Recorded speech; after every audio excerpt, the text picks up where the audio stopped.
Samuel is a fun, energetic, highly intelligent little kid. He's very smart. He has an incredible memory.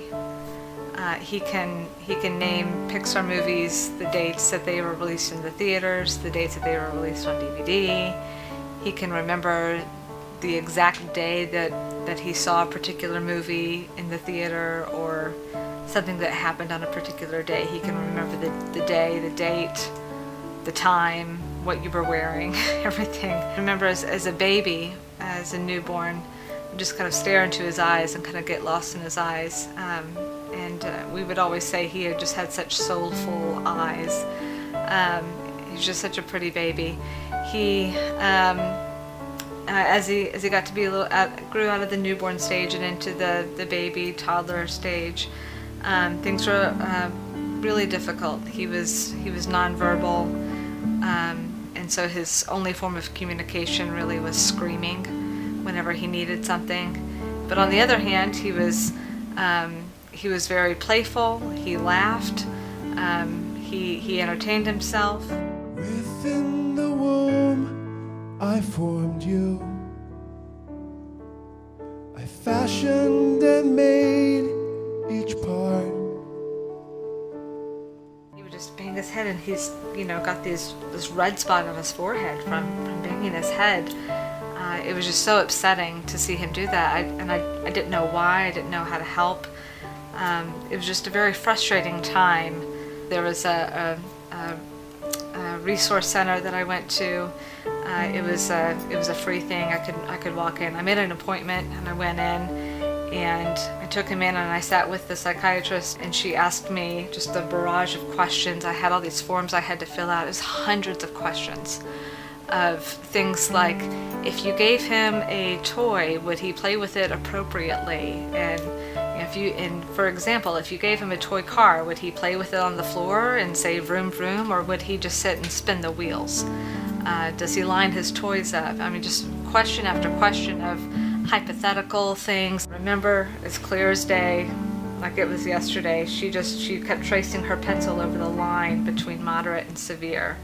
And she said, "Mrs. Brody, your son is on the moderate to severe autism spectrum. Your son has autism." Though you might think that you're different, I made you the way that you are. After the initial diagnosis, I then had to come home and tell my husband. That was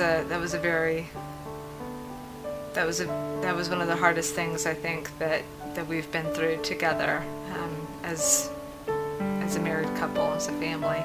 That was just a hard thing to try to figure out how to live this unplanned life. And what I mean by that is, we planned for Samuel to be part of our family, but we didn't plan for autism. We didn't have any guarantees that he would grow up to be verbal and successful, and we didn't know. Everything was just, we don't know what this is going to look like in 5, 10, 20 years.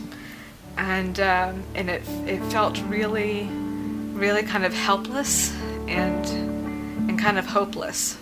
You may not completely understand now, but there will be a day. The hope that I have is a waiting hope of something that I know that is coming, and I'm hoping in it. I'm putting all my faith in it, and I believe it with every ounce of my being.